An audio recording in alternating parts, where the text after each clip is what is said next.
Family, welcome back to story time. So a story just came to me and I said, let me just turn on the computer and record. There's sometimes when we are like challenged with a persistent problem, just like something that it looks like no matter what you do, it looks like like you're just unable to break through. And I can remember some time ago when I guess I got a download and I had written out, I think it was 12 different titles. And I could see it had to do with kids of the cosmos. And the last one I saw where these things that I'm talking about right now, these intractable, sorry, there's somebody making noise outside. I want to make sure they were okay. These seemingly intractable problems that just looks like no matter what we do, we can't solve. And for that one, I said we have to use our own medicine to resolve that. And I had no idea. I'm like, what is our own medicine? I don't even know what that is, but it made sense. All the other steps, even though I didn't understand them fully, I the first set, I knew how to resolve those. I knew what that was teaching about. But that last one, I did not know. And you have to know at this time, I didn't know anything about our ancestry, our bloodlines, the significance of our bloodlines. And so I just wanted to talk about that today because it really came home to me just a few days ago that even though I'm saying it all the time and I'm receiving messages, that these messages that I'm receiving, the main ones that have led and guided me have literally come from my own family. But they seem so far back. So even though I say it, you know, it just it just didn't sit. I didn't get it. I didn't really get that. Like if I say, think about your mother or your dad or your grandmother, someone specific comes to mind. And I just it came home to me a few days ago. I've been talking to my family literally, and I was sitting here asking, what is this challenge that I keep facing? Like, what is it about me that has me going through these cycles so even if it's not often, but for a long time? I'm like, what is it that I'm missing? Because we're literally given every single thing that we need to be able to move forward, but there's something. And I can remember when I got married the first time, and I was in the courthouse. I was with my grandmother and my roommate, who was my former roommate. Her name was Zelia. I don't know where that beautiful girl is. I hope she's still on the planet because usually when you think about people or you call their name or something, then you hear from them or you hear something about them. Ever since we graduated, it was shortly after just nobody heard from her for years. So, but she was there with my grandmother. And right before um the judge had had me and my husband at the time say our vows, my grandmother, remember we were Seventh-day Adventists, my grandmother came up right behind me and she whispered very softly in my ear, I will always be with you, whether I am here or not. And I was like, what does that mean? And it stuck with me. And it's true. She was there at that time. That marriage was a huge turning point. That was a very troubled relationship. And even me getting married, I didn't I didn't know how to say no. it was already an abusive relationship, but I didn't know how to say no. I was broken on the inside. And but that relationship brought me face to face with a reality that I really didn't understand existed. It was the reality of these wayward spirits. And what I would see show up in him was like so, it appeared to be so foreign to me. I was just like, oh my God, like he has a problem. He's crazy. Like who acts like this? Who does this? But that would start a journey. That would really start a journey. After my grandmother passed, there was another relationship that I was entering into. And and these relationships have been very significant because they've been major turning points in my life. And this relationship was reminding me of the goodness on the other side, and of my intuitive abilities, my ability to hear my ancestors and ancestresses that I just thought was my own thoughts. And how did she show up? It was bizarre because on the surface, everything appeared to be wrong about this relationship. Like I should not have been in this relationship. We were with other people. But that person had my grandmother's name, and my grandmother had an unusual name. Most people don't have those names today. But also the number of their house was the number of my birthday. And there were just so many countless signs. And again, she said, whether I'm here or not, I will be with you. Again, another time before I was about to enter into a very dark period of my journey in the dream realm. She came to me and she was very stoic. She looked like, it seemed like we were outside of an airport. Oh, interesting. Traveling. Okay. Yeah, it seemed like we were somewhere in the vicinity of an airport or something. And she was standing there. I don't know if she had a suitcase or a briefcase with her, but she was always very proper, always stood with her head up and her shoulders back. Little woman, okay, probably like 4'10" or 4'11. And but the way she was standing, I saw this look on her face. There was no smile on her face. It was like, I can't tell you about what you are going to go through. And it is going to be very difficult. And I want you to know I'm still here. And that took me through one of the most difficult times of my life. I didn't know anything about spiritual attack. I didn't know anything about the spirit realm except things that were good. So I didn't realize that even in my first marriage, I was raised with all of these entities that actually showed up through him. And that's when it was cloaked to me as a child.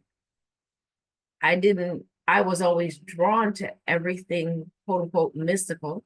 I have to use that word because I didn't know anything about it being natural. I just knew I was the one in my family that was drawn to everything mystical. I wanted to know, how did Jesus heal? He healed with his hands, but how did he do that? And he said, greater things than I've done, you guys are going to do. And everybody's just bowing down and worshiping him, and nobody I know can do the things that he did. Like, I wanted to know those type of things. Where did we come from? The same things I talked about in our in our stories. But as I sat here, um, just asking, what is it? What is it that I'm missing? Because there's something that I haven't been seeing. There's something, and I'm seeing that means that there's a disconnection somewhere, that something that is imbalanced, that we're unable to see, walks so closely with us that we mistake it for us. And that's what I'm looking for. What walks so closely with me that I mistake it for me? Because in Mother, Father, God, there is no lack.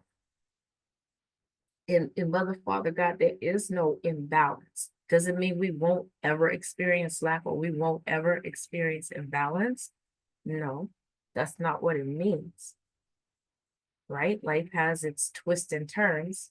That Adinkra symbol in Chin Chin, life means life has its twists and turns, but as Afro-Rakani and Afro-Right technique, we're guided through those twists and turns by the Abosom, the Orisha, the Vodun, that spirit force in creation that contains the black print with all the instructions for our purpose, what we're supposed to do, how we're supposed to do it, right? And so taking my own medicine means being so aligned with that deity assigned to me, who's Nana Ajua. In ancient Kemet, they called her Aset. Greeks called her Isis. But we know her as Nana Ajua or Aset.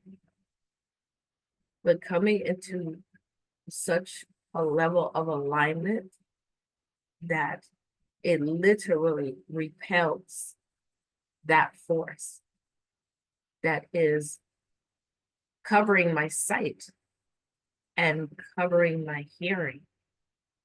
And so this fire behind me is because I decree and I declare that the things that are covering my sight and covering my hearing, and that's the purpose of ritual. The purpose of ritual is to be able to reject those things, those objects, those deeds, and those entities who operate out of alignment with Mother, Father, God. Because when we're in alignment, we literally repel. We repel those spirits like naturally. And through ritual, we accept and we incorporate those things, objects, deeds, and entities needed to align with divine order. So when we reject the things, objects, deeds, and entities that are disorderly, what we're doing is that we're restoring divine balance. And so with that awareness, I was like, oh my goodness. I know there are times that, Granny has been with me. Like I recognize when she shows up. And like even what I'm going through right now, like I went to the storage and I just opened a box. It was actually my Kids of the Cosmos, I think, box. And I took out this folder, this binder, and it had a picture of me and Granny at my graduation. Oh my goodness. See, here's another story coming through. Granny and I together, because my mom and dad were in Trinidad. It was my college graduation. Have mercy. We're graduating this time. This isn't, it's a I told you that fire. Reverend Israel, my mentor, he said that fire was never meant to burn you. It was never meant to destroy you. It was meant to burn everything that held you bound. Oh my goodness. Oh, Ashe. Today is Wednesday, and Nana Set and Nekabet are the Abosa that govern today. And and Set is represented by the spider. That's his totem. And you see how the spider weaves that web and builds wherever he goes, wherever that she or he spider goes, its home goes with it, right? And so in the cosmology, Set is the abosom that takes our prayers back and forth to the supreme being so that they are answered, or to the creator and the creatress, excuse me, so that our prayers are answered. So they also call Set the trickster. And it's not that Set is tricking us, because the abosom only operate in alignment with Mother, Father, God. When we are out of alignment with Set's energy, then the prayers that we utter, the prayers that we speak, and our thoughts are prayers, our feelings are prayers. Those messages bring back disordered experiences. So that's and so they call him the trickster, but it's not that he's tricking us. It's that we're out of harmony with his energy. We're out of balance. And so I literally asked to be shown, like, what is going on, because this has lasted, I would say, like the majority of my life, and I've studied so much, I've incorporated so much, I've done all of these things, and yet I'm like, what is it? What is it about me that has me operating in this imbalanced state, right? And I was having a conversation with an elder the other day, and I don't want this to go too long, but I was having a conversation with an elder the other day, and I'm telling you what I was telling him, so I'm telling it to me, that there are times when if we're just looking on this physical level at what is going on, we will not be able to see or understand or comprehend what actually is taking place. Why is that? Because we're being moved from a higher realm, right? We had an assignment. We have an assignment. We were given a function to execute here. And so there are certain things that we have to do. There are certain things we'll have to go through. If we don't get it, we're not going to be able to take disorder into the next level. Ashe? We're not going to be able to take our disordered thoughts and feelings. There's certain things that certain levels that we will not be allowed to go unless those things are cleaned up. And just having this conversation with you all, because I needed to have a conversation with myself, but I saw value in this. I was like, okay, wow, this is what is happening. I'm actually talking to my grandparents, many times removed. They're speaking to me, they're guiding me. Granny told me, see, if she didn't tell me, and I had no frame of reference for what she told me, only when I came into knowledge of who we are, our identity as a people, did I now understand the depths of what she shared with me. Because every time, literally, I was getting ready to make some type of shift. And the time before this, I was literally at a point of like maximum frustration, like what else do I need to do? And oftentimes I'll go for a drive to clear my mind. And I remember I went for a drive, and I said, let me just go, not even recognizing, right? Let me just go and drive by where Granny used to live. Oh my goodness. I parked when I got there. I want to cry. She's here. I parked in front of her. She's here. I parked in front of her, the last apartment where she lived by herself while she was here. And I got out and I went and I couldn't get in the door. It was even locked when she lived there. But I got out, I went, I took a picture by the tree that I think was probably there from the time I was small. I walked around to the other apartment from which she moved um, into that one because it was in the same complex. But I think this one was maybe for some reason, I don't know if it was bigger or was closer to the street or whatever, but she had moved into into the first apartment that I went to. So I even walked through there. I walked all the way through the courtyard where we used to play as kids. I walked around to her windows in the back, like the back of her bedroom, um and even the side where the living room was, and I took pictures. And I didn't, at some point I realized, oh my goodness, like Granny is with me. But I didn't completely make the connection. I didn't completely make the connection. And so her being there at these points is showing me I was actually where I was supposed to be. Every time I was elevating, every time I was elevating, every time I was elevating, but this time, Shay, this time I graduate. This time I graduate. And so even doing this, I now have peace that I'm in the right place. Because when we look at this level, it can look like you don't have money, you don't have resources, you're depending on people, and you don't want to do that. You're independent, but circumstances are keeping you in a position that you would not choose for yourself. And that's why so many of our people are losing their minds, because we're living such unbalanced lives. We have to go back to who we are, not who we were told we are.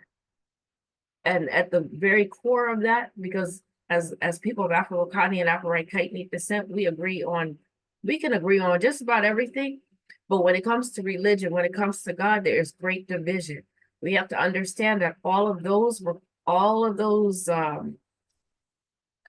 of that has been colonized, because a long time ago, the whites and their offspring realized that that was our connection. That was our source of power. And they moved to disrupt it. And that's where all these different religions come from.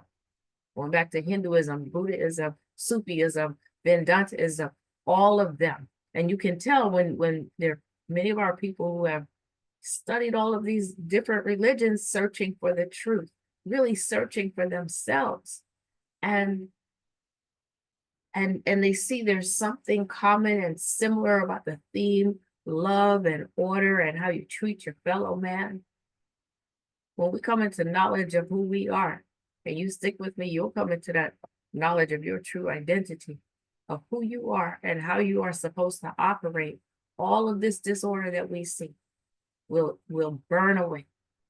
So this fire, I'm being reminded, was never meant to burn me, but to burn everything that held me bound. And that same thing goes for you. So I hope there's something in my story that you can relate to. Something. I want you to know that the fire that you're going through, just as I said, was never meant for you, but it was meant for everything that held you bound, because there's a certain point where you get to a certain point and you're like, I've had enough. And when you've had enough and you no longer are going to operate like that, then there's elevation. Those who are walking the path and they're true to that path, because you can't fake it. You can't lie to the universe. You can't lie to God. There's an implicit order that we're connected to. That's why you can't lie. The universe will always tell the truth. So there'll be those who will be able to make that next level with you, and then there are others that will be repelled from you. They will fall away. Do not go back and get them, because there's some places we have to get to open the door to be able to go back and help some others elevate up into that space. All right, Ashe.